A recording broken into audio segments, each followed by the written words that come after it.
नमस्कार दोस्तों, स्वागत है आप सभी का मेरे YouTube channel Mayank study point पे। और मैं हूं आपका होस्ट मयंक साव। और आज का हमारा वीडियो एंटरप्रेन्योरशिप डेवलपमेंट का है।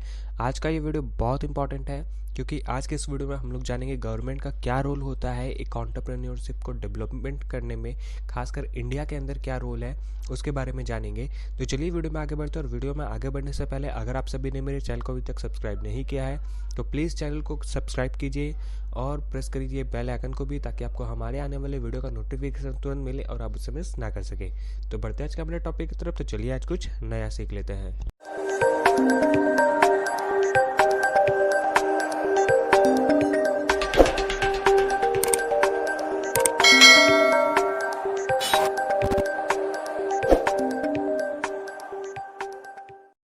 तो दोस्तों बढ़ते हैं आज का मेरे टॉपिक की तरफ। तो आज का हमारा टॉपिक है role of the government in entrepreneurship development. की गवर्नमेंट का, इंडियन गवर्नमेंट का क्या रोल है एंटरप्रेन्योरशिप डेवलपमेंट के पीछे। तो गवर्नमेंट ने डेवलप करने के लिए इंडस्ट्री को क्या क्या चीज़ें की है, कैसे इंडस्ट्रीज़ जो रूरल या फिर बहुत ही बैकवर्ड एरियाज़ के इंडस्ट्रीज़ है उनको डेवलप करने के लिए क्या क्या किया है, ये सारी चीज़ों के बारे में बात करेंगे। तो इंडियन गवर्नमेंट ने बहुत सारे ऐसे वेरियस फैसिलिटीज़ दिए हैं ताकि वो अपने इंडस्ट्री को और अच्छे से डेवलप कर सके। अलग अलग तरह के प्रोग्राम्स चलाए हैं जिसे हम लोग कैंपेन भी कहते हैं, जो जिससे एंटरप्रेन्योर्स को या फिर जो न्यू एंटरप्रेन्योर्स है जिनके पास आइडियाज़ है वो उनको हेल्प कर सके, वो उनसे हेल्प ले सके और इंडस्ट्री को और देश को एक अच्छा मुकाम पर लेकर जा सके। तो बहुत सारे ऐसे डिफरेंट फैसिलिटीज़ है जिनके ऊपर हम लोग बात करेंगे। और गवर्नमेंट ने किन किन तरह के फैसिलिटीज़ पे काम किया है, जैसे कि टेक्निकल, मार्केटिंग, फाइनेंस, ऐसे हर तरह के डिफरेंट डिफरेंट टेक्निक्स पे, डिफरेंट डिफरेंट चीज़ों पे, हर डिफरेंट डिफरेंट फील्ड्स पे काम किया है इंडियन गवर्नमेंट ने एंटरप्रेन्योरशिप को डेवलपमेंट करने के लिए, ताकि एंटरप्रेन्योर्स अपने इंडस्ट्री के अंदर एक नया रिवॉल्यूशन ला सके और उसे एक नया रूप दे सके। इसके लिए काम किया है। क्या काम किया अब हम लोग बात करते हैं। तो इंस्टीट्यूशन सेटअप बाय गवर्नमेंट, सब गवर्नमेंट ने ऐसे ऐसे इंस्टीट्यूशंस का सेटअप किया है जिनसे एंटरप्रेन्योर्स सीखते हैं। जैसे कि हम लोग एमबीए कर रहे हैं या फिर कोई पीएचडी कर रहा है या फिर आप बीकॉम कर रहे हो, बीबीए कर रहे हो, तो आप जाहिर है कि इसके अंदर भी कुछ ना कुछ सीख रहे हो। तो यही चीज़ गवर्नमेंट ने भी किया है कि अगर कोई एंटरप्रेन्योर है, उसके पास आइडियाज़ है, तो उस आइडिया को किस तरीके से इम्प्लीमेंट किया जाएगा, किस तरीके से काम में लाया जाएगा, इसके लिए भी इंस्टीट्यूशंस बनाए गए था जहाँ पे आपको सीखने को मिलता है कि आप अपने आइडिया पे किस तरीके से काम करोगे। तो सबसे पहले यहाँ पे सबसे पहला आइडिया आता है small industries development organisation. Government ने एक सीडो नाम का ऑर्गेनाइजेशन को इस्टेब्लिश किया था अक्टूबर 1973 में, जो किसके अंडर आता था, वो मिनिस्ट्री ऑफ ट्रेड के अंदर आता था, जो इंडस्ट्री एंड मार्केटिंग होता था। सीडो एक एपेक्स बॉडी है जिसका लेवल सेंट्रल लेवल तक का होता है, जिसका काम होता है फॉर्मुलेटिंग करना उनके पॉलिसीज़ को। और और ये किसे डेवलपमेंट करने के काम में आते थे, ये डेवलपमेंट करने के काम में आते थे जो स्मॉल स्केल के इंडस्ट्रीज़ होते हैं, छोटे छोटे इंडस्ट्रीज़ होते हैं, उनको डेवलप करने के काम में आते हैं। और जिनका हेड होता था, जो एडिशनल सेक्रेटरी होते थे डेवलपमेंट कमिश्नर के स्मॉल स्केल इंडस्ट्रीज़ के, वो कौन से मिनिस्ट्री के अंदर आते थे, small scale industry government of India. इसका मेन काम क्या होता था, ये कौन सा रोल प्ले करते थे।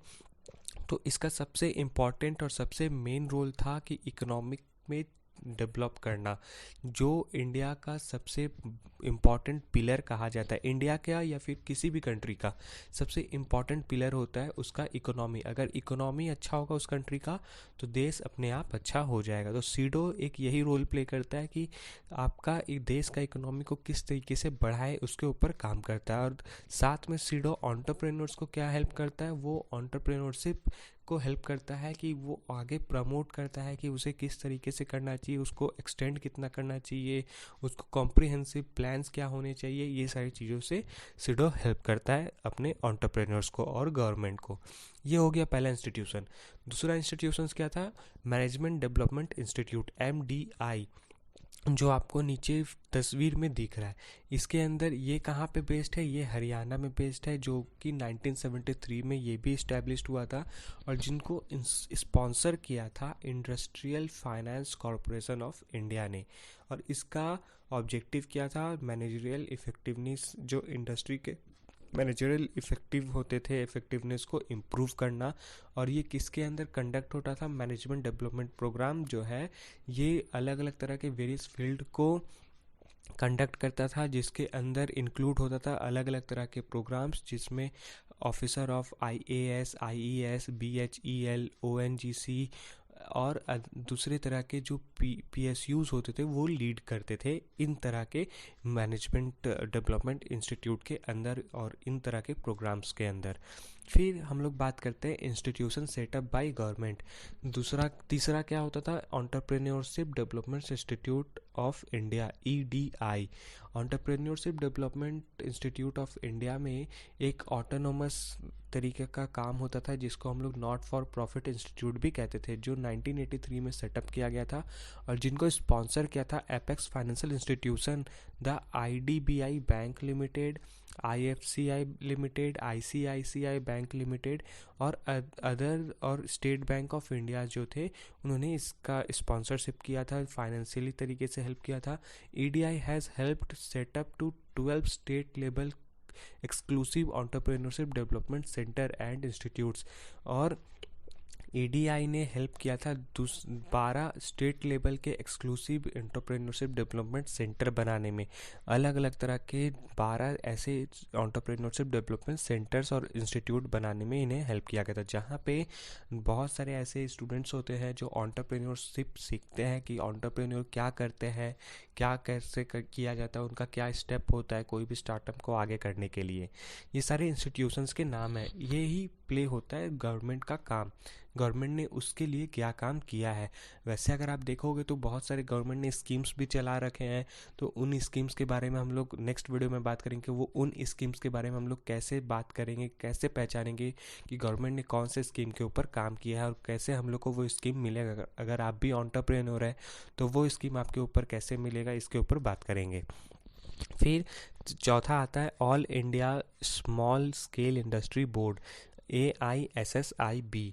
The Small Scale Industry Board, SSIB is the apex advisory body constituted to render advice to the government on all issues pertaining to the small scale sector. ये जो इंडस्ट्री है, ये SSIB जो board है, ये एक एडवाइजरी बॉडी होता है जिसे गवर्नमेंट ने एडवाइस देने के लिए और उनके बीच में जो भी प्रॉब्लम्स हो रहे हैं स्मॉल स्केल सेक्टर के अंदर, जो स्मॉल सेक्टर के जो इंडस्ट्रीज़ है उनके अंदर जो भी इश्यूज आ रहे हैं उनको प्रिटेंड करने के लिए, उनके पॉलिसीज़ में चेंजेस करने के लिए, डेवलपमेंट करने के लिए और उनका सॉल्यूशंस देने के लिए बनाया गया था। It determines the policy and programmes for the development of small industry with the central government minister as its president and the representative of various organization, जिसे बनाया था सेंट्रल गवर्नमेंट मिनिस्ट्रीज़ ने स्मॉल इंडस्ट्रीज़ के लिए, और जिनका president होता था, जो उनके रिप्रेजेंटेटिव होते थे उस ऑर्गेनाइजेशन के, वो होते थे सेंट्रल गवर्नमेंट, स्टेट गवर्नमेंट या फिर national small industry corporation, state financial corporation, reserve bank of India, state bank of India, Indian small industries board, non government members such as public service commission, trade and industry members. ये लोग जो है इस तरह के boards को चलाते थे, इस तरह के इंस्टीट्यूशंस को चलाते थे, उनको लीड करते, रिप्रेजेंटेटिव करते थे, रिप्रेजेंटेटिव होते थे इनके प्रेसिडेंट्स। फिर आता है national institute of entrepreneurship and small business development, NIESBUD, जो न्यू दिल्ली में 1983 में स्टैब्लिश किया गया था गवर्नमेंट ऑफ इंडिया के थ्रू। एपेक्स बॉडी इसका सुपरवाइज होता था, करना होता है, इनका काम होता है दूसरे हर तरह के एजेंसीज़ के एक्टिविटीज़ को ध्यान में रखना, उसके एंटरप्रेन्योर डेवलपमेंट प्रोग्राम्स में चेंजेस करना, डेवलप करना। और it is a society under government of India society act of 1860। ये एक सोसाइटी एक्ट के अंडर आता है, government of India society act of 1860 के अंदर। इसका कारण, इसका मेन ऑब्जेक्टिव्स क्या क्या होते थे वो पॉइंट्स में कुछ हम लोगों ने बताए हैं। To make effective strategies and methods, की एक इफ़ेक्टिव स्ट्रैटेजीज़ और मेथड्स बनाना है। To standardized model syllabus for training, model syllabus training के लिए स्टैंडर्डाइज करना है उन्हें। to develop training aids, tools and manuals, और ट्रेनिंग एड्स को डेवलप करना, टूल्स को ऐड करना, मैनुअल्स को ऐड डेवलप करना, ये काम होता था। To conduct workshops, seminars and conference, जो वर्कशॉप्स होते थे उनको कंडक्ट करना, उनमें सेमिनार कंडक्ट करना, कॉन्फ्रेंसेस कंडक्ट करना, जो एंटरप्रेन्योर्स के प्रॉब्लम्स होते थे या फिर कुछ डाउट्स होते थे उन सभी को ऊपर बात करना। To evaluate the benefits of EDPs and promote the process of entrepreneurial development, और इवेल्युएट करना एक बेनिफिट के थ्रू ईडीपीज के जो प्रमोट करता था उनके प्रोसेस को, जो एंटरप्रेन्योर डेवलपमेंट में काम आता था। ये एक इंडस्ट्री था। फिर हम लोग बात करते हैं एक और इंडस्ट्री के बारे में, national institute of small industry extending training, NISIET। It was established in 1960 with its headquarters at Hyderabad. The main objective of National Institute of Small Industry Extension Training are directing and coordinating syllabi for training of small entrepreneurs. जो छोटे entrepreneurs होते थे उनको direct करना, उनके साथ coordinate बनाए रखना, इसका पहला काम होता था NISIET का। Advising managerial and technical aspects, advice करना मैनेजरल और टेक्निकल एस्पेक्ट्स को। Organising seminars for small entrepreneurs and managers, इनका तीसरा काम होता था कि एक सेमिनार ऑर्गेनाइज करना जो छोटे एंटरप्रेन्योर्स और मैनेजर्स होते थे। Providing services regarding research and documentation, जो जितने तरह के सर्विसेज हैं उनको प्रोवाइड करना जो रिसर्च और डॉक्यूमेंटेशन से रिलेटेड हो उनको। फिर हम लोग अपने वीडियो के आखिरी पड़ाव पे आते हैं जो था national small industries corporation limited, NSIC। ये एस्टेब्लिश हुआ था 1995 में बाई सेंट्रल गवर्नमेंट के थ्रू, और जिसका ऑब्जेक्टिव ये था कि असिस्ट करना स्मॉल इंडस्ट्रीज़ के गवर्नमेंट परचेज प्रोग्रामर्स को, कि गवर्नमेंट क्या परचेज कर रही है स्मॉल इंडस्ट्रीज़ के लिए, उन्हें असिस्ट करना।